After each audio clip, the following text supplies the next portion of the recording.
On va reprendre notre programme.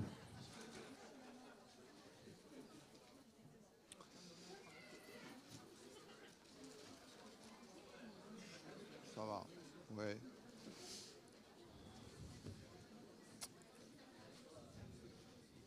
En fait, juste pour un petit rappel, sur les colloques, en fait, on voulait qu'il y ait des thématiques chaque année. Donc, il y a 2 ans, la thématique, c'était essentiellement le trouble dissociatif de l'identité. L'année dernière, la thématique, c'était plutôt les troubles de l'attachement. Et cette année, en fait, la thématique essentielle de la journée, ça va être le trauma et le corps. Et va rentrer un petit peu dans le vif du sujet aujourd'hui en parlant du trauma et complexe et de la douleur. Une façon un petit peu d'introduire ce qui va suivre dans l'après-midi. Et du coup, je vais laisser la place à mon équipe, voilà, Marie et Morgane, hein, qui vont commencer un petit peu à parler du trauma et de la douleur. Voilà. Donc bonjour à tous.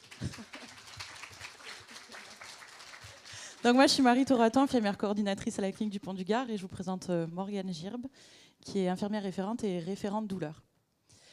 Donc psychotrauma et douleur. Déjà, la douleur dans le psychotraumatisme. On est tous d'accord que la douleur c'est une expérience complexe et multidimensionnelle. Elle peut être physique, émotionnelle ou psychologique. Dans le contexte du psychotrauma, elle joue un rôle central et elle peut avoir des impacts profonds sur la santé mentale et le physique des individus. On va mettre un peu un cadre à la douleur. La douleur, c'est un droit patient, d'accord, dans le Code de santé publique. Toute personne a le droit de recevoir des soins visant à soulager sa douleur. Celle-ci doit être en toutes circonstances prévenue, évaluée, prise en compte et traitée. La prise en charge de la douleur, c'est aussi un devoir pour l'établissement, pareil pour le Code de la santé publique.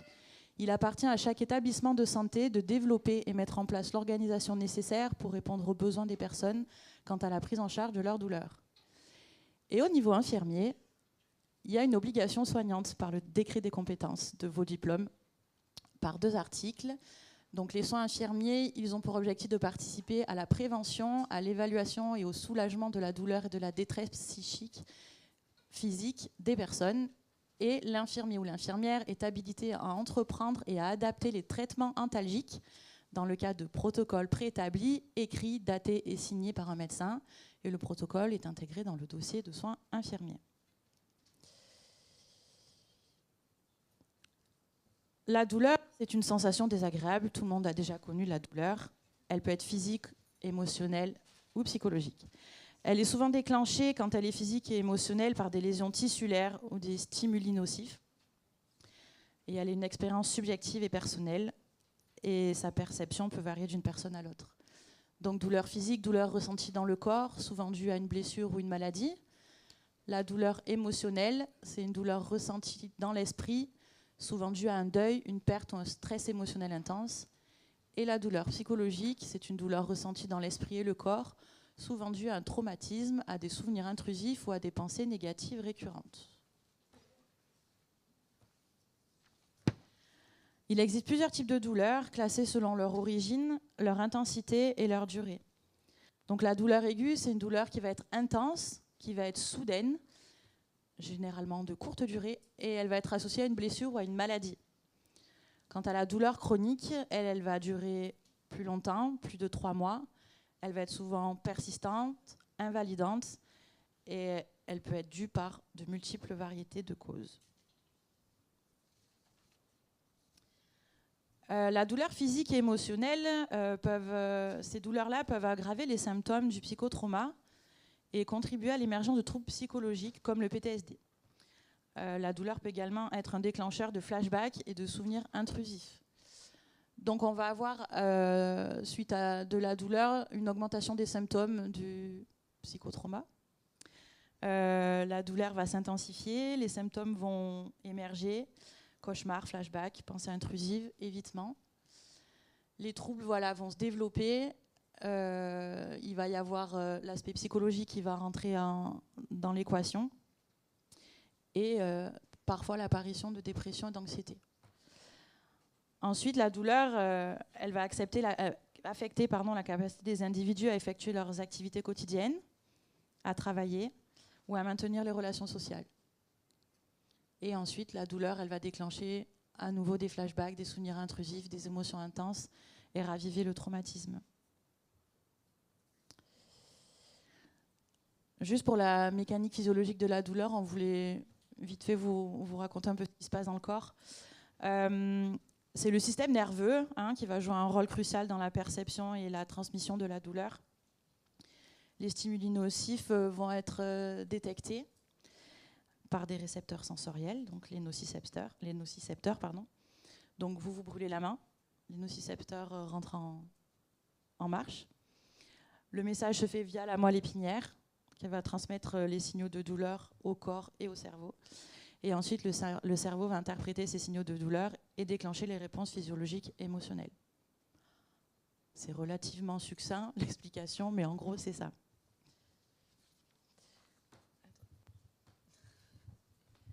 Ok. Du coup, les conséquences psychologiques de la douleur. La douleur chronique peut avoir des conséquences psychologiques, bien sûr, importantes, en particulier lorsqu'elle est associée à un psychotraumatisme.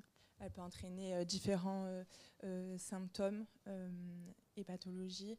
On peut parler d'anxiété avec souvent une inquiétude excessive, des peurs, des appréhensions, la dépression, avec un sentiment de tristesse, désespoir, perte d'intérêt à faire les choses. L'irritabilité, on se retrouve face à des patients qui parfois ont des réactions qu'on ne comprend pas au premier abord, avec frustration, colère et impulsivité. Et une altération de la qualité de vie, la difficulté à effectuer des tâches quotidiennes, à avoir des relations sociales normales, entre guillemets, et à maintenir ces relations dans le temps finalement. On est un peu old school, on a gardé le papier. À vous, docteur. Merci pour cette belle introduction autour de la douleur. En fait, c'est quand on avait dit qu'on allait parler de la douleur cette année, en fait, j'ai essayé un petit peu je ne sais pas si je vais y arriver, à recoller les morceaux du puzzle. Et de dire, en fait, j'entends toujours des patients compliqués, docteur, on a vraiment des patients difficiles, etc. Et derrière le mot difficile, en fait, il y a beaucoup de choses. Il y a beaucoup de notions, il y a des notions psychiques, il y a des notions somatiques. Et vous allez voir que la prise en charge de nos patients n'est pas si simple que ça. Et nous, des fois, on la complique dans notre vision qui est souvent cloisonnée. Et on cloisonne souvent entre le somatique et le psychiatrique. Moi, le premier, voilà, ça, il faut voir avec le médecin généraliste. Ça, je m'en occupe pas. Ce traitement, je m'en occupe pas. Et c'est pas forcément des bonnes pratiques. Mais on est tellement souvent tendu par la charge du travail. Et on est aussi souvent envahi par ce que le patient projette, et que du coup, on essaye des fois de se protéger de certaines choses, et c'est pas si simple. Donc en fait, je me suis dit, comment on va présenter ça aujourd'hui, comment je vais essayer de recoller les morceaux du puzzle et avoir une vision peut-être plus parlante de ces patients trauma complexes. Et du coup, je me suis dit, ok, on va commencer par le commencement, c'est le trauma complexe a enfin intégré la CIM-11, donc dans une catégorie, sous-catégorie du TSPT. Et cette définition, voilà, c'est un trouble qui peut apparaître après exposition à un événement ou à une série d'événements, prolongation, répétition dans le temps. Donc il ne précise pas quand est-ce que ça arrive, à l'âge adulte, à l'enfance, etc. Donc ça reste un peu flou. Donc dans le psychotrauma complexe, il y a présence de symptômes de PTSD qu'on connaît, syndrome de répétition et syndrome de dissociation. Il y a des problèmes de régulation d'affect, alors ce qu'on trouve chez le patient borderline aussi. Impression d'être diminué, sentiment de honte, de culpabilité, et puis des difficultés à entretenir des relations avec les autres. Et tout ça a un impact significatif au niveau social, professionnel, familial, etc. Donc vous voyez bien que dans cette définition qui est dans la CIM-11, alors il n'y en a pas dans le DSM-1, c'est qu'il n'y a pas de mot, de la dissociation n'apparaît pas dans la définition. Déjà, c'est un premier problème. Deuxième problème, c'est qu'il n'y a pas le mot somatique non plus. En fait, on ne parle pas de corps, on ne parle pas de ce qui se passe. Et vous allez voir qu'il y a des choses qui se passent et malheureusement, il y a du travail à faire pour essayer d'améliorer nos critères diagnostiques. Donc en fait, le trauma complexe est aussi défini comme un disorder of extreme stress not otherwise specified. Là aussi, je peux critiquer le not otherwise specified. Bon, pour ceux qui connaissent, parlent un peu anglais, etc., je ne comprends pas pourquoi on a mis... voilà quoi, c'est un désordre avec extrême stress qu'on ne peut pas spécifier autrement. Bon. Donc, dans cette définition de van der Kolk et qui a été reprise par Cathy Steele, Onno van der Hart, etc., c'est un trouble à l'âge adulte qui se caractérise par un déficit chronique du sujet à intégrer des expériences et à réguler ses affects à cause de traumatismes répétés. Alors du coup, pour van der Kolk, il a bien précisé que c'était pendant l'enfance, là où il y a une immaturité du cerveau, et du coup, sur le plan neurobiologique, cérébral, etc., l'enfant n'a pas des capacités pour intégrer, absorber des événements menaçants. Et cela amène une dérégulation de la conscience, de la gestion des émotions et du comportement, et des troubles somatoformes. Donc là déjà, dans cette définition, on introduit un peu la notion du corps à travers des troubles somatoformes. Des fois, c'est écrit somatisation, moi c'est un mot que j'aime pas. Ça veut tout dire et rien dire. Bon, donc je me suis dit, qu'est-ce qu'on va faire? Et du coup, on va essayer de faire une petite étude. On a énormément de matériel depuis 7 ans qu'on a ouvert l'unité psychotrauma avec des patients trauma complexe. Et je me suis basé sur la définition du trauma complexe telle qu'elle est définie par la CIM-11, c'est-à-dire des personnes qui ont été exposées à des événements traumatiques répétés ou qui ont duré longtemps. Et je me suis dit, je vais voir au niveau de la douleur, qu'est-ce qui se passe chez des gens, ces sujets-là. Et bien sûr, les résultats que j'aurai n'auraient pas de sens si je ne vais pas les comparer à des sujets qui n'ont pas de notion de trauma complexe.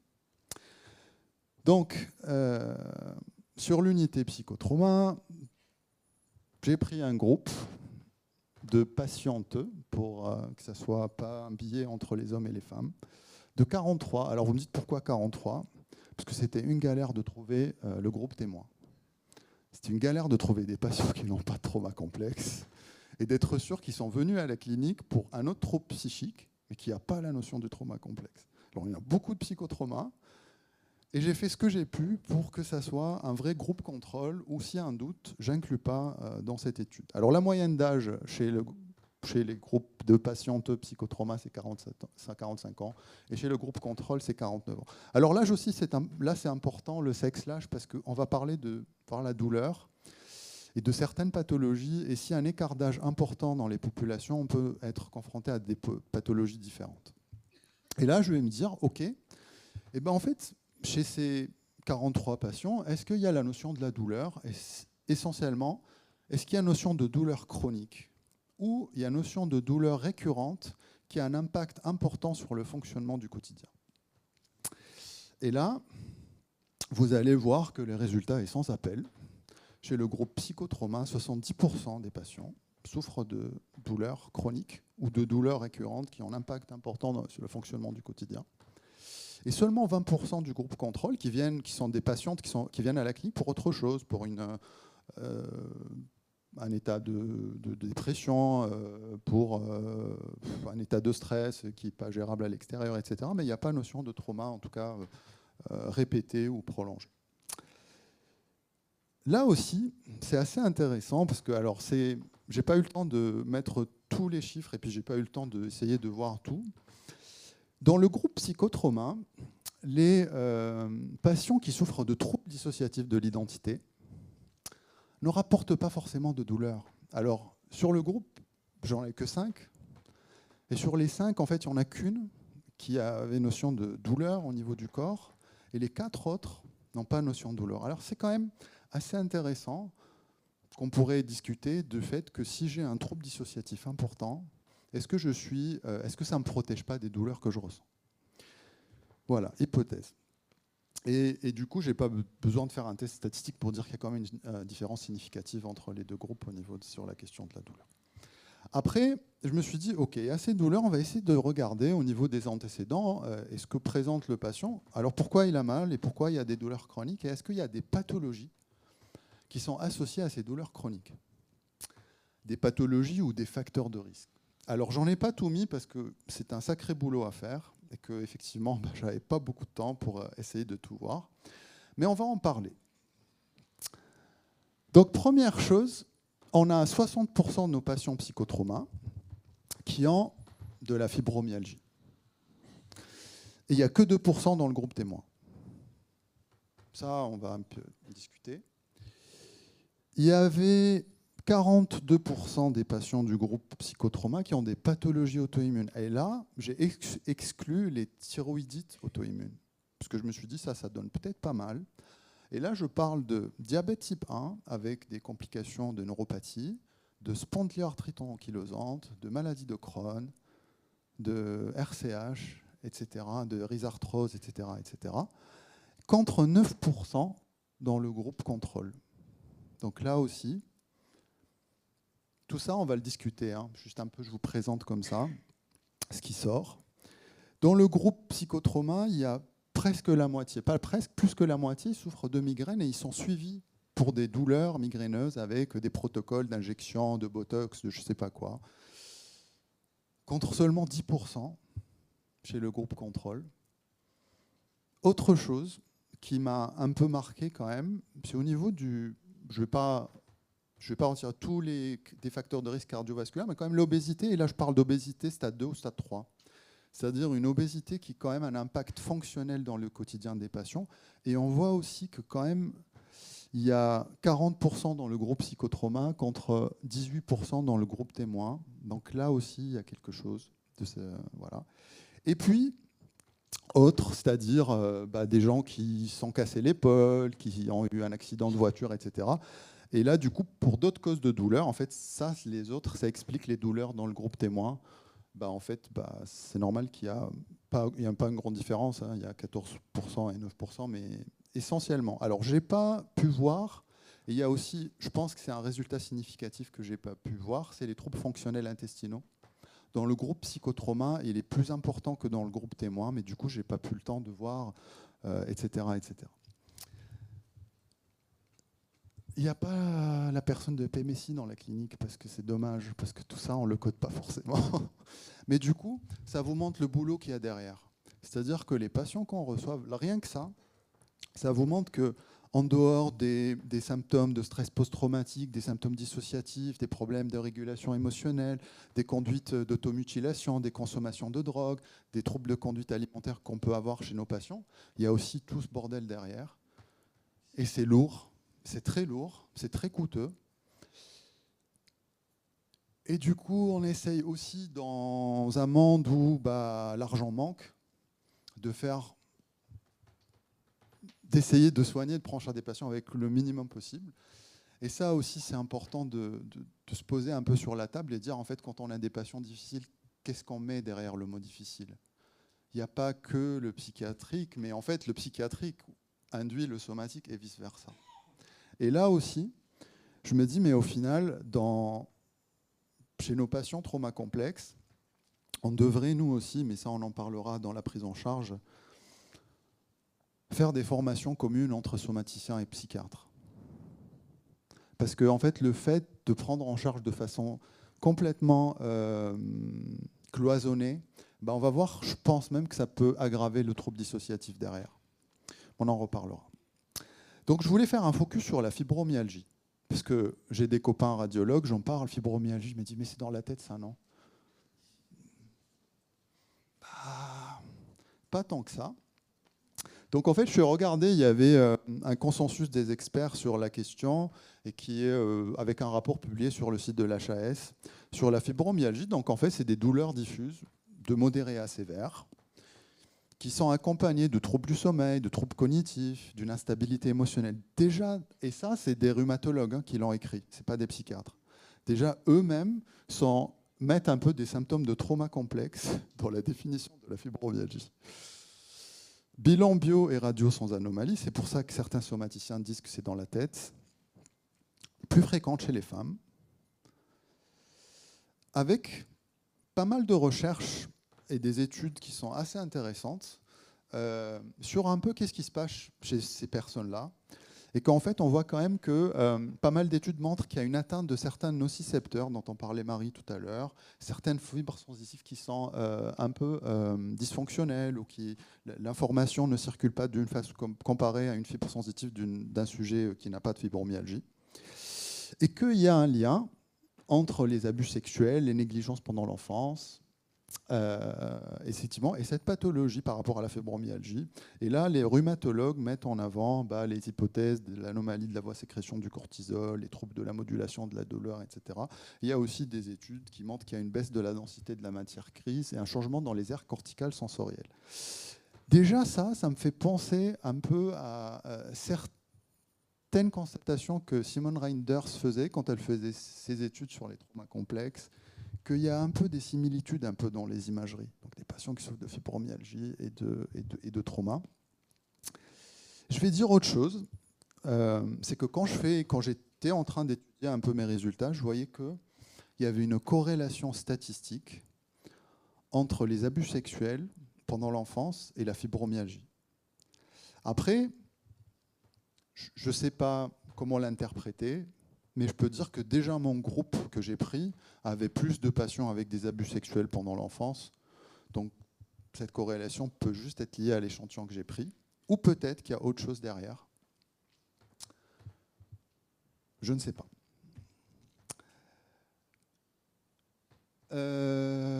Alors, qu'est-ce que je voulais vous dire d'autre par rapport à ça, avant de passer un peu à la prise en charge? Au niveau de la prise, en tout cas, effectivement, au niveau de la prise en charge, puis après, je vais peut-être laisser l'équipe poursuivre. En fait, il y a la question des traitements et la question de la prise en charge de la douleur. Et effectivement, des fois, vu le cadre qu'on a posé, le cadre réglementaire, c'est-à-dire une douleur, c'est une prise en charge, une obligation de répondre à la douleur d'un patient. Et comme on est souvent débordé, on a tendance à prescrire parce que c'est plus rapide et c'est plus efficace. Donc vous savez que dans les antalgiques, dans la pharmaco de la douleur, il y a 3 niveaux de palier. Il y a le palier 1, on va donner du dafalgan, du paracétamol. Il y a le palier 2 qui est maintenant, récemment, ça devient des traitements avec une ordonnance sécurisée, je crois, c'est le tramadol et compagnie de la codéine. Et puis après, on a le niveau 3 qui est la morphine. Souvent, nos patients, trauma complexe, arrivent avec une tartine d'antalgique, du niveau 1, du niveau 2, des fois du niveau 3, puis dans une consommation un peu chronique. Et là aussi, alors, j'ai essayé de regarder. Je me suis dit, nous, souvent, on dit dans le trauma, il ne faut pas prescrire des benzos parce que ce n'est pas très intégratif comme médicament, etc. Ça n'aide pas. Bon, je me suis dit, je ne vais pas dire aujourd'hui, il ne faut jamais faire, parce que moi aussi, de temps en temps, je prescris des benzos à mes patients parce que je n'ai pas le choix. Parce qu'en termes de bénéfice-risque, il faut des fois apaiser le patient. Et pour les antalgiques, c'est pareil. Je ne vais pas vous dire de ne pas les prescrire, ce n'est pas du tout le but, mais peut-être de ne pas en abuser, déjà c'est les recommandations, parce que c'est juste du bon sens. Quand vous prenez du tramadol, et je pense que vous en avez pris, pour ceux qui n'ont pas d'intolérance, vous êtes un peu shooté derrière. Vous êtes un peu stone. Quand vous prenez de la morphine, vous êtes beaucoup stone. Et donc, en fait, du coup, ça fait baisser votre fenêtre. En fait, ça fait baisser ça vous hypoactive et ça fait une forme de... Ça fait baisser votre fenêtre de tolérance. Donc, si vous voulez, vous êtes là et que vous aimeriez travailler un peu sur du matériel traumatique, etc., et en fait, quand vous avez trop d'antalgiques, en fait, vous n'allez pas forcément pouvoir intégrer. Alors, il n'y a pas forcément d'études qui le disent et qui ont fait des études claires sur ça, mais c'est juste du bon sens. Si vous prenez un verre d'alcool, vous allez peut-être essayer de... Vous n'allez peut-être pas vous rappeler de ce que vous avez fait l'heure d'avant ou 2 heures d'avant, c'est normal, parce que vous n'avez pas forcément codé l'information dans votre mémoire, vu que l'alcool vous en a empêché de le faire, et pareil pour les antalgiques. Donc effectivement, je trouve que même quand vous recevez des patients au CRP, etc., qui ont des antalgiques palier 2, 3, peut-être aussi questionner ça, parce que c'est juste du bon sens. Pour finir, il y a énormément à faire là-dessus, c'est-à-dire qu'il y a énormément de recherches à faire sur la question de la douleur chez le patient trauma. Alors, je ne voulais pas trop rentrer dans les détails, mais des fois, il y a des sensations corporelles qui sont liées à de la mémoire traumatique. Donc si vous allez traiter ça, vous allez peut-être que le patient va avoir un soulagement de la douleur. Il y a d'autres patients qui vont venir et qui vont avoir des traitements antiépileptiques ou autres, ou des antidépresseurs, on va dire que c'est pour la douleur, mais qui n'ont pas forcément de pathologie neuro. C'est juste en dire ouais, bah, ça marche, mais on ne sait pas comment, ou des fois ça ne marche pas. Peut-être la seule chose que je pourrais vous dire, c'est re-questionner votre prise en charge de la douleur au niveau pharmaco. Parce que des fois, on se rend compte que le patient arrive avec pas mal de choses. Et on ne sait pas chez ces patients-là, comme il y a des fois de l'errance aussi médicale, d'errance diagnostique, qu'est-ce qui peut être utile, qu'est-ce qui ne l'est pas.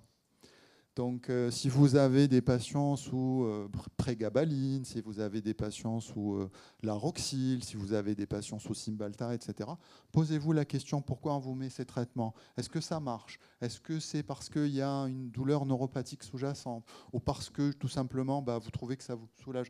Et je trouve que c'est quand même une question complexe, même au niveau de la pharmaco. On n'a pas forcément toujours toutes les réponses. Des fois, on sent qu'il y a des choses qui marchent, des choses qui ne marchent pas. Et voilà, je vais laisser la place. On va un peu vous présenter ce qu'on fait nous. Je vais dire, ce n'est pas révolutionnaire, c'est bien ce qu'on fait, je pense, mais on peut tous faire mieux si on a plus de moyens et si on arrive à garder nos moyens aussi. Voilà.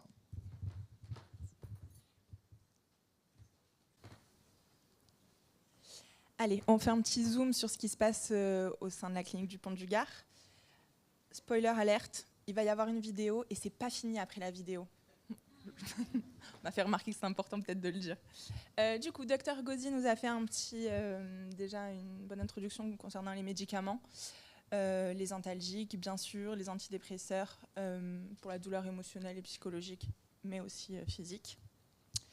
On met un accent sur les thérapies. En fait, à la clinique du Pont du Gard, je pense que vous l'avez un peu compris, on aime bien tout ce qui est non médicamenteux.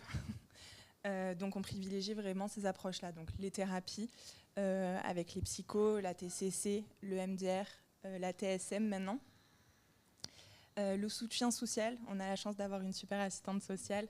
Donc on leur met un petit rendez-vous pour faire le point sur tout ce qui est ressources financières, familiales, environnementales, professionnelles pour favoriser l'adaptation dans la vraie vie, pas qu'à la clinique, et la résilience. J'allais vous réciter toutes les techniques médicamenteuses qu'on utilise à la clinique, mais je pense qu'avec ce qu'on va vous montrer, ce n'est pas nécessaire. Donc je lance la vidéo.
Du coup, pour toutes ces techniques non médicamenteuses qu'on a à la clinique, je pense que c'est important quand même de préciser que ce sont les soignants salariés de la clinique qui réalisent ces activités et pas des intervenants extérieurs.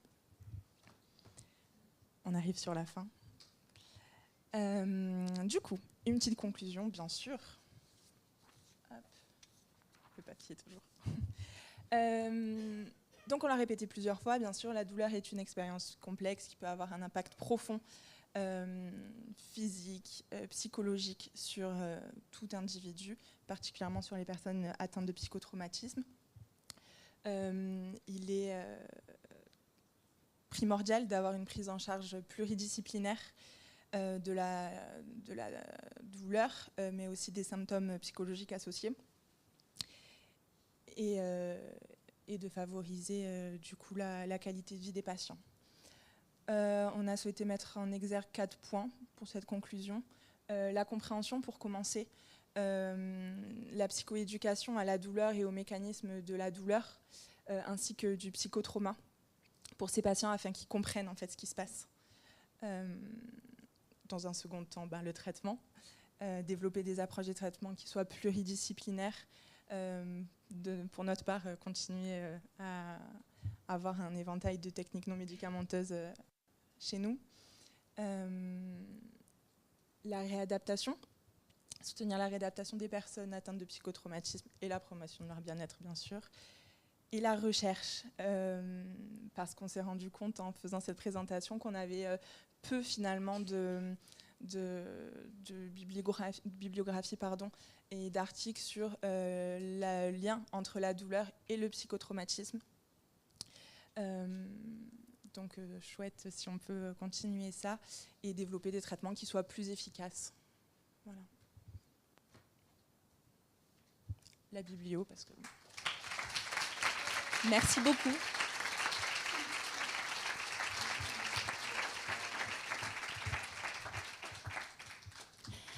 Merci pour cette super présentation et merci de parler de la douleur et du corps. On en parlait avec le docteur Gauzy.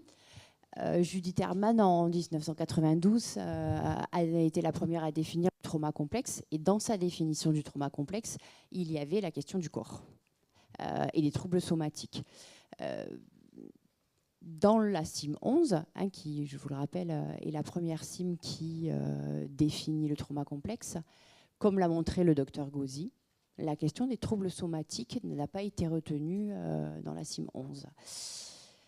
Ce qui, à mon avis, est très dommageable. Et on espère que, comme l'a dit Morgane, la recherche, et peut-être Raphaël Gazon, la recherche par rapport à l'efficacité de la thérapie sensorimotrice nous permettra d'avoir une avancée au niveau du diagnostic de la CIM 11 et du coup des financements quant à la possibilité d'une prise en charge, notamment la thérapie sensorimotrice. En tout cas, que la douleur puisse être intégrée dans la question de la prise en charge des patients psychotraumas. En tout cas, juste j'ai oublié de préciser un truc peut-être un peu important, enfin un point physiopathologique important. On voit que l'axe même du développement physiopathologique des traumas, quel que soit simple ou complexe, c'est l'axe cortical, entre l'hypothalamus et les glandes surrénales et la sécrétion des hormones, du cortisol, d'adrénaline, tout ça. Et en fait, c'est ce qui va être induire une série de dysfonctionnements, mais qui va empêcher l'encodage de l'information pour développer, en tout cas qui va permettre de développer le stress post-traumatique. On va avoir une disjonction cérébrale parce qu'il y a trop d'adrénaline, trop de cortisol. À l'enfance, il y a une sécrétion de cortisol importante. Je pense que ça va déclencher par la suite des pathologies auto-immunes parce que la seule, en tout cas, hypothèse que je retrouve un peu dans toute la bibliographie des pathologies auto-immunes de ces gens, c'est souvent l'hypothèse, effectivement, de l'hormone du cortisol et de ce qui en suit. D'ailleurs, on le voit tout à l'heure quand ils en parlaient de bêta-bloquants. On voit bien que si on bloque l'axe sympathique, Et du coup, on va pouvoir intégrer un peu plus certains événements. Et je pense qu'il y a peut-être encore, il y a aujourd'hui pas mal de travaux et d'études sur la théorie polyvagale dans la prise en charge du trauma. Peut-être Lisa, tu peux en parler un peu. On voit très bien aussi dans toutes les techniques de stabilisation et d'amélioration, on va essayer de faire en sorte de stimuler le parasympathique pour permettre de réguler les patients et travailler, de faire baisser leur douleur d'ailleurs. Et c'est vraiment cet axe-là qui est intéressant peut-être encore à explorer un peu plus. Je ne sais pas, mais en fait quand je reviens à ça, des pathologies auto-immunes, on a eu quelques cas cliniques de patientes en fait, qui étaient agressées sexuellement par des figures d'attachement. Et en fait, l'agression va s'arrêter quand l'enfant va développer un diabète type 1. Et donc, en fait, à un moment donné, le stress important et chronique de ces violences va engendrer une pathologie, une décompensation de diabète, et l'enfant va être hospitalisé en pédiatrie, etc. Et c'est vraiment 2 ou 3 situations qu'on a eues. L'histoire, en fait, les traumas sont arrêtés au moment où le diabète est arrivé, parce que du coup, l'enfant est sorti ça a pu le sauver, en fait. Quelque part, le diabète a pu sauver l'enfant. Puis, il y a d'autres cas comme ça, où il y a des pathologies auto-immunes qui se décompensent. À très jeune âge d'ailleurs, suite à des répétitions de trauma. Oui, l'être humain a des fois de drôles de façons de se sortir des traumas. Ouais. Des questions ?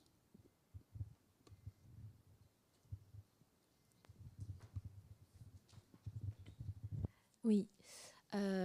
Par rapport à votre approche non médicamenteuse et en tout cas les soins que vous apportez, est-ce que vous avez pu faire alors pas une étude, ou au moins est-ce que vous avez une idée sur l'impact de ces différents soins, chaque soin par rapport aux résultats? Enfin, en gros, un peu dans ce que j'appelle, c'est pas moi qui l'appelle comme ça, la loi Pareto de 20-80. Et en fait, j'ai entendu, dans un système qui est contraint, enfin en tout cas vous avez des contraintes, vous êtes à budget contraint, j'entends, où l'efficience, elle prévaut sur l'efficacité, c'est là où peut-être il faut se poser la question de quel est le soin qui est quels sont les soins qui sont les plus impactants positivement sur le traitement et les résultats. Alors je vais vous dire que... Si je suis claire. Non, vous êtes très clair. Je vais vous dire, avec ce genre de patient, du moment où on met de l'humain pour prendre du temps avec la personne, pour évaluer sa douleur, lui présenter quelque chose, rester avec la personne, du temps, ça va être plus efficace à moyen terme que de donner un tramadol en 2 secondes. Et ça, c'est sûr. Parce qu'en fait, la question de la douleur chez ces patients vient aussi réparer quelque chose de l'ordre de l'attachement. Pour certains, où effectivement, je suis avec un mal-être, j'ai une souffrance, personne ne me voit, personne ne s'occupe de moi. J'ai essayé de survivre comme ça. Et là, d'un coup, j'ai mal dans mon corps, j'ai quelque chose qui va, et puis j'ai un soignant qui va venir, je suis autorisé à le dire. Il va prendre du temps avec moi, il va m'accompagner dans une technique. Alors, indépendamment de l'efficacité de la technique, parce qu'il y a des techniques qui sont plus efficaces que d'autres, et rien que ça fait déjà fait réparation et fait déjà baisser le seuil de la douleur. Mais en fait, ça, alors après, on peut le quantifier et on devrait le quantifier. Parce qu'aujourd'hui, si on a envie de se battre pour, en général, pas chez nous, mais je parle en général, de garder nos équipes, nos moyens, etc., il va falloir qu'on quantifie les choses pour dire aux gens, regardez, en fait, on est efficace, mais on a besoin de ça, de ça, de ça, de ça. Et puis du coup, on fera même des économies à l'État finalement, parce que si on sort ces gens qui sont tout le temps hospitalisés de l'hôpital, on fera beaucoup d'économies au final. En fait, ça revient à ça. Mais je pense, alors on devrait le faire, et je pense qu'il y a moyen de le faire, il faut du temps. Peut-être si vous avez un plan d'interne qui veut faire sa thèse sur la douleur et le trauma complexe. Je crois que Dimitri, on m'a dit que vous avez pas mal de plans avec les internes. Je suis preneur. Oui, bien sûr. D'un point de vue pratico-pratique, peut-être, on a mis en place avec le CLUD, on milite chaque CLUD pour que effectivement nos soignants tracent via les transmissions ciblées notamment, qu'on a remis un petit peu au goût du jour sur les 2 dernières années, afin de pouvoir avoir un vrai retour sur OK, quelle douleur, la renseigner un petit peu, où, quand, quel est le ressenti. Bien sûr, nous, on utilise le N en l'occurrence. Qu'est-ce qui a été proposé par les soignants, toujours en première intention pour le coup, les techniques non médicamenteuses. Parfois, c'est refusé. Motiver un petit peu ça. Pourquoi le patient a refusé? Est-ce que ça l'intéresse pas? Voilà. Et réévaluer derrière. Pour le coup, vu que on l'a relancé régulièrement sur, je vais dire, les 2 dernières années, on n'avait pas un vrai retour qui soit prégnant, en tout cas à mon sens, pour le présenter aujourd'hui. Mais oui, on a quand même un retour. De manière générale, les patients acceptent les techniques non médicamenteuses, au moins en première intention, même si parfois ils demandent un antalgique derrière pour un petit peu, soit ça n'a pas été efficace, ok, soit pour se rassurer finalement, tout va fonctionner. On n'a pas de retour là. D'autres questions? Juste, peut-être en 2000, je ne me souviens plus exactement de la date, le professeur Veva, qui est le professeur de psychiatrie de Lille, avait lancé une étude aux urgences de Lille sur le TSPT, le protocole. Donc vous voyez, c'était, je dis 2000, mais c'était peut-être, je ne me souviens plus exactement. 24 ans après, le professeur Veva et Brunet ont assez d'études pour prouver l'efficacité du propranolol sur le TSPT. Peut-être que dans 20 ans, grâce à l'équipe du Pont du Gard, grâce aux internes de Dimitri, parce que ça nous intéresse beaucoup, grâce à ces journées pour motiver les jeunes à faire de la psychiatrie, de la psychologie, peut-être que dans 20 ans, les équipes nous montreront voilà, l'efficacité de la thérapie sensorimotrice ou d'autres thérapies à partir du corps sur le TSPT complexe. En tout cas, c'est ce que j'espère.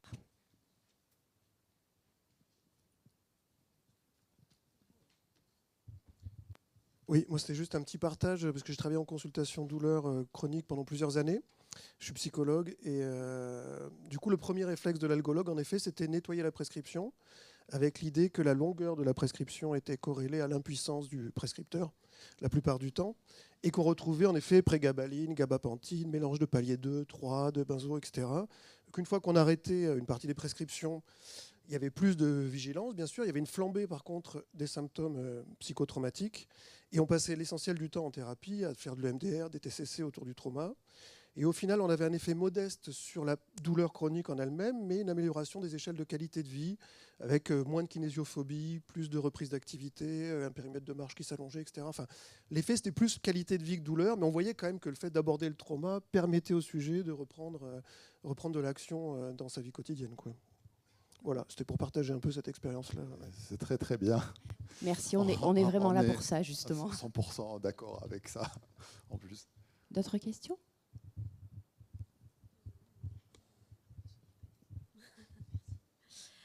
C'est une question plutôt pratico-pratique. Qu'est-ce qu'il est possible de faire en ambulatoire? Parce que, bon, je parle du coup de la point de vue de psychologues accompagnant des personnes en centre d'addictologie, qui ont donc beaucoup d'autotechniques pour gérer leur douleur à leur manière, et qui ont des moyens financiers ne permettant pas forcément l'accès à toutes les techniques proposées ici de par leurs propres moyens, et qui ne correspondent pas forcément au profil qui serait pris en clinique de par leur instabilité psychique ou psychiatrique. Et du coup, j'ai l'impression que la seule chose à leur porter, c'est leur technique propre, c'est-à-dire autogestion de la douleur par des consos, ou ce que nous, on peut faire vaguement en thérapie, mais dans des contextes où la thérapie n'est pas toujours possible. Donc voilà, je me questionne sur, en ambulatoire, qu'est-ce qu'on peut faire dans les contextes un peu plus réalistes par rapport à notre pratique de terrain. Ouais, allez-y.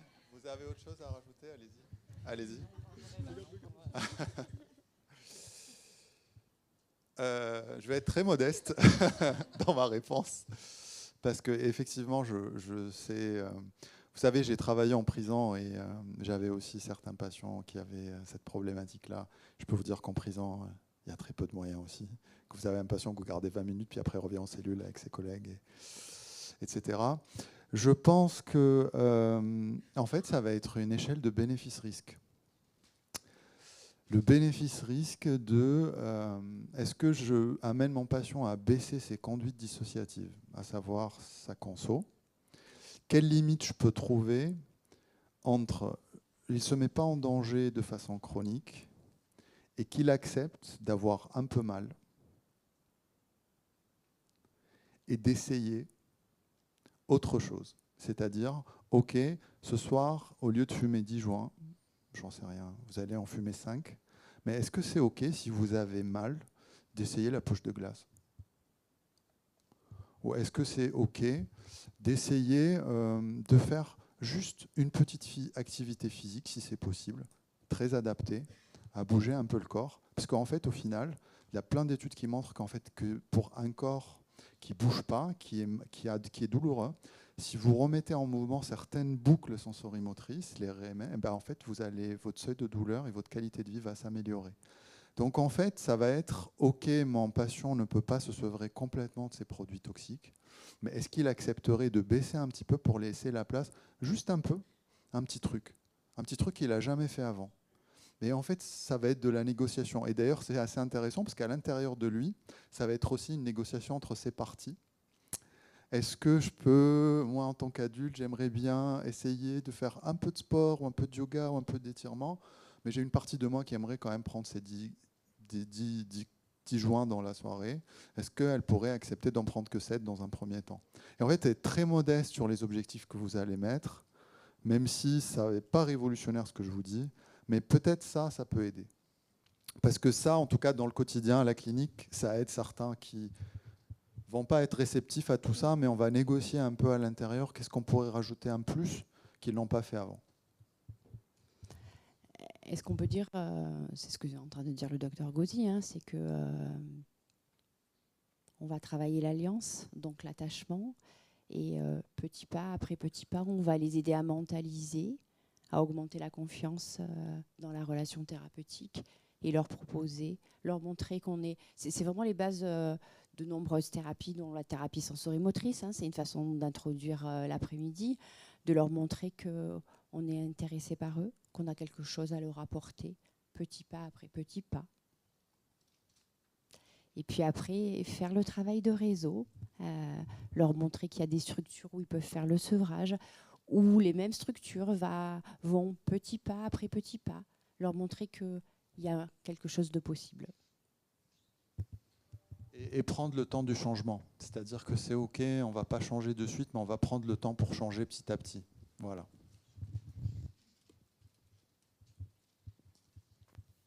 Bonjour, donc Stéphanie Boulet, psychologue à la clinique du Pont du Gard. Je me permets de répondre peut-être à cette question qui vient d'être posée, parce que c'est un sentiment qu'on a un peu tous. Qu'est-ce qu'on fait quand on n'est pas dans une unité comme celle-ci, qu'on a des patients qui viennent comme ça, qui sont seuls face à des prises en charge, des traumas complexes, etc. C'est une vraie question et qui nous taraude au quotidien, même dans l'orientation des patients qu'on peut avoir à la clinique, etc. Et en fait, il y a une des réponses qui me paraît importante pour le futur, c'est comment on peut arriver à travailler en réseau réellement entre psy et somaticiens. Et je pense notamment aux kinés qui ont une prise en charge permanente en fait, des patients, notamment des patients qui présentent des douleurs chroniques. Et ça peut être une réelle clé dans le travail qu'on peut développer dans le futur entre...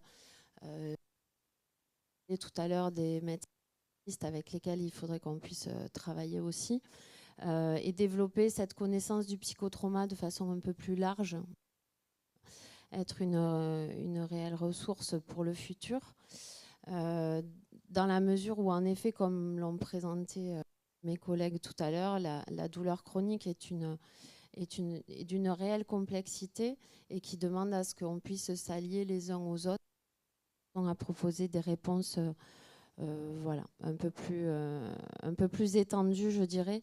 Alors évidemment, il y a la question des remboursements, mais ça c'est une question bien complexe aujourd'hui. Mais je pense que plus on arrivera à s'associer entre professionnels, plus on arrivera à partager nos compétences, nos connaissances, nos façons particulières d'œuvrer autour des patients. Et plus on permettra dans le futur à ce qu'il y ait une prise en charge beaucoup plus étendue, parce qu'aujourd'hui, malheureusement, elle me semble quand même encore dérisoire. Voilà. Est-ce qu'il y a d'autres questions?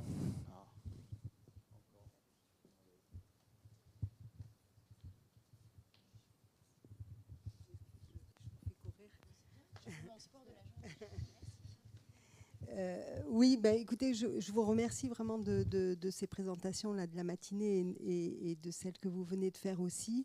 Je coordonne le projet territorial de santé mentale du Gard et je vois des super sujets fort intéressants. En particulier, il y a un axe important de ce projet qui porte sur l'accès aux soins des personnes en souffrance psychique, donc somatique et psychiatrique. Et donc ces liens-là et une discussion, ou des resserrements en tout cas, des liens entre la psychiatrie et les somaticiens me paraît très important. Et cette question-là sur la prise en charge de la douleur en ambulatoire également, notamment avec le développement des CPTS, il y a peut-être quand même des choses à jouer avec les professionnels de santé en ambulatoire sur le territoire et à, comme vous le disiez, des échelles locales de réseaux de travail entre professionnels de santé.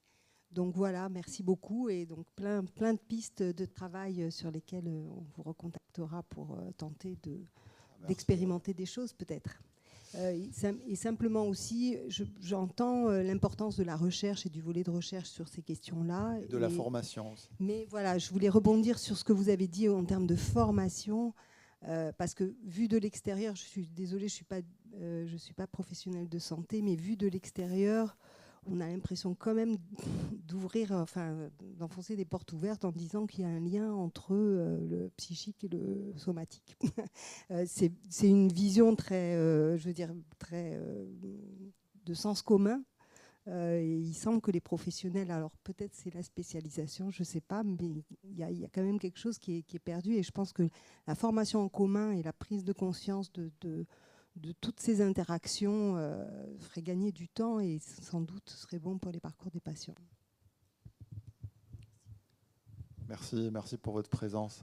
Est-ce qu'il y a d'autres questions ?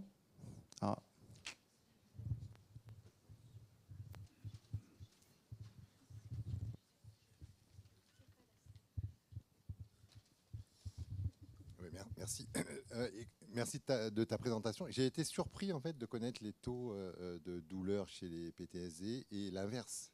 Chez les douloureux, le nombre de stress post-traumatique. Apparemment, c'est surreprésenté. J'ai regardé rapidement, mais c'est surreprésenté, ça c'est clair. Il y a même des études qui montrent que ça va jusqu'à 80%. D'où, tu sais bien qu'on ne peut pas terminer un congrès de psychiatrie sans qu'on parle des psychédéliques. Donc, quid de la kétamine qui pourrait... On sait qu'il y a des résultats prometteurs sur le PTSD. On sait dans la douleur que c'est admis depuis longtemps.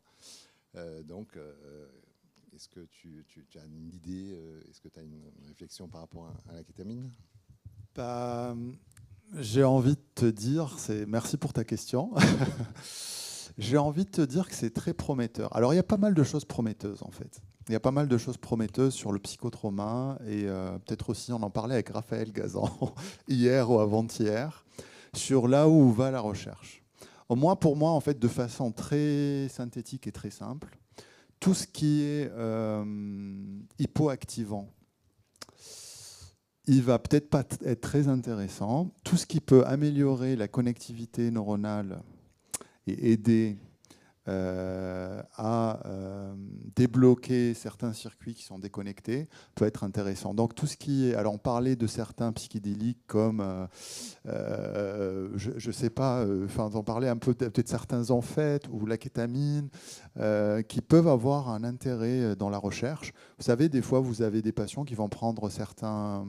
Alors, je ne sais pas, une pratique qui a certains champignons hallucinogènes, ils vont activer certaines zones cérébrales, ils vont rentrer dans des états de transe. Et en fait, après cette expérience-là, on va avoir une amélioration de certaines symptomatologies au niveau traumatique, au niveau de la douleur. C'est presque une réorganisation psychique, on parlait un petit peu avec Raphaël là-dessus. Et donc, en fait, il va falloir faire vraiment des études, parce que moi, je trouve que ça peut être intéressant. Alors, la kétamine, aujourd'hui, quand il y a des dépressions et que des protocoles de dépression donnent de la kétamine, ou ce qui est celui le font sur Montpellier, ou, je ne sais pas si sur Nîmes vous faites ou pas. Et puis après, la kétamine pour la douleur. J'ai une patiente qui a fait ce protocole et j'ai vu une amélioration au niveau dépression, alors elle n'avait pas de douleur, qu'on a une amélioration au niveau de dépression, au niveau du stress post-traumatique, ça c'est sûr. Mais il va falloir aller plus loin il va falloir aller plus loin, le tester chez les patients trauma complexes et puis tester autre chose. Tout ce qui pourrait aider à les ECT. Nous, en fait, on a un retour sur les ECT qui, pareil, améliore la connectivité neuronale, etc. Et ben, en fait, on a des super résultats avec, que ce soit sur le trauma complexe, voire sur la douleur. La douleur, j'ai des patients qui avaient des états dépressifs assez importants, pas stables, qui étaient en thérapie depuis 2 ans. On a fait des séances de CT et derrière, on a eu une amélioration, que ce soit au niveau de la dépression, que ce soit au niveau de la douleur et que ce soit aussi au niveau de symptômes dissociatifs, etc. Donc ça, c'est des pistes intéressantes à travailler. Après, le CT, c'est un peu lourd, mais peut-être la kétamine, why not? Alors moi, du coup, effectivement, je suis ravie que vous posiez la question, notamment pour les crises suicidaires massives. Et je ne savais pas si ici, justement, il y avait une équipe qui avait une unité et qui prescrivait la kétamine. Vous le faites? Yes. Okay. Un autre traitement, peut-être qui est assez intéressant, qui n'a pas la même dans la dépression, c'est le Cifrol. Donc, c'est un agoniste dopaminergique. Et ça aussi, on va parler de la thérapie sensorimotrice. Ça amène le mouvement. Et donc, du coup, en fait, ça aide les patients au niveau de la dépression, au niveau du trauma, à pouvoir faire des mouvements qui sont bloqués, des mouvements de défense, etc. On va en parler cet après-midi. C'est aussi très intéressant. Alors après, il n'y a pas d'études. Mais en fait, au niveau pratique, j'avais des patients avec qui c'était un peu l'impasse et que rajouter un agoniste dopaminergique, à condition que ça ne fasse pas flamber autre chose, est aussi intéressant. Et justement, sur le Cifrol, parce que trouble bipolaire et Cifrol, kétamine, vous avez des retours, vous, sur le Cifrol, sur le TSPT? Pas sur le TSPT, non, sur la dépression résistante, pas sur le stress. Mais il y a un lien. Ouais. D'autres questions? Oui, c'était pas vraiment une question, mais plus un retour d'expérience sur l'ECT dans le psychotrauma, parce qu'on en fait pas mal, nous, à Lyon Lumière. C'est assez ambivalent, en fait, comme rapport l'ECT dans le psychotrauma, parce qu'on a un effet, effectivement, d'amélioration de la plasticité neuronale chez certains patients par l'effet GABAergique. On a une amélioration des capacités de concentration, des capacités cognitives. On a des phénomènes de désinhibition qui peuvent être intéressants dans la prise en charge du psychotrauma. Mais à la fois, déjà cette désinhibition, elle peut être problématique parce qu'on ne sait pas ce qu'on lève. Et ça, c'est quand même assez fréquent chez des patients pour lesquels on sait qu'il y a quelque chose qui se passe derrière la dépression parce qu'on a un fonctionnement ancien qui est problématique. Et quand on lève, parfois ce qu'on trouve, c'était pas forcément le moment de le trouver, on va dire. Et puis de deux, surtout, on a des effets cognitifs en ECT qui sont quand même assez fréquents. On est à plus d'un tiers d'effets cognitifs à type de troubles de la mémoire antérograde qui viennent largement perturber le processus de psychothérapie chez ces patients. On a du mal à le placer, et puis c'est tout à fait imprévisible. C'est assez intéressant parce que, en fait, toutes ces techniques qu'on donne, si ce n'est pas accompagné à la psychothérapie, ça n'aura pas le même effet. C'est-à-dire que quand on met un patient, j'en sais rien, même la kétamine, ou s'il n'y a pas de psychothérapie qui va aider à intégrer des choses, aller dans le mouvement, canaliser le mouvement, et en fait, on n'aura pas de résultat. Parce qu'en fait, on voit la technique elle-même va pas faire intégrer une mémoire traumatique, mais va aider le patient à lui donner un peu d'énergie, un peu de plasticité neuronale à le faire. Après, je suis d'accord. Alors, quand je dis le CT, il faut faire de la recherche. Moi, je n'ai pas un retour que probablement toi, parce que nous, on n'en fait pas tant que ça. Et je l'ai fait que chez certains patients qui sont complexes. Par contre, j'ai eu des patients de chez vous qui ont eu beaucoup de CT avec des problèmes cognitifs. Et là, à distance de 2-3 ans, ils vont beaucoup mieux. Parce que ça a aidé sur la dépression. Et après, ces troubles cognitifs, pour certains, ça régresse. Alors, ça ne régresse pas de suite, mais ça s'améliore. Alors, il y a encore des trucs. Mais en fait, ça va quand même mieux. Moi, je pense qu'il faut... Je ne parle pas des ECT en général, mais en fait, il faut creuser un peu plus la question. Oui, et puis il faut accorder un temps pour tout dans la thérapie. Voilà, mais tout à fait. En tout cas, on ne fait pas d'ECT et en rentrant d'ECT, on va faire une séance de thérapie sensorimotrice ou de MDR ou je ne sais pas quoi. C'est sûr. Ça dépend. Donc, en fait, ça dépend des patients. Voilà. Est-ce qu'on peut dire que la question de la psychopathologie est vraiment importante et que placer le TSPT dans la psychopathologie, c'est essentiel et que, comme vous le dites très bien, faire de l'ECT, faire de la kétamine, ça peut être très bénéfique sur la dépression résistante, dans une crise suicidaire, mais que l'importance de l'évaluation globale du patient. Oui, je crois qu'on a la chance de faire une spécialité qui est à la croisée des chemins entre l'expérience et la neurologie. Et tous les outils qu'on utilise, ils doivent être intégratifs. La pharmaco n'a jamais remplacé la psychothérapie réciproquement. Il y a des patients pour lesquels on peut se passer de l'un ou de l'autre. Il y a des patients dans lesquels il faut avoir ces approches qui sont complémentaires, mais il ne faut pas attendre n'importe quoi de tout ou se réfugier derrière une technique, que ce soit de la sismo, que ce soit de l'EMDR, que ce soit un antidépresseur. C'est une approche, on va dire, intégrative. Bien, ben, on va manger.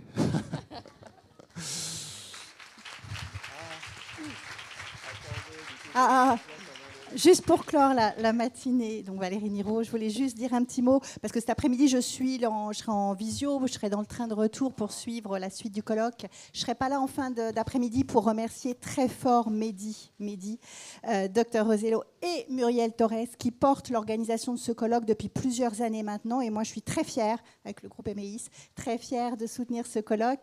C'est important de partager ces moments-là. On parle de clinique, on parle de formation, on parle de recherche.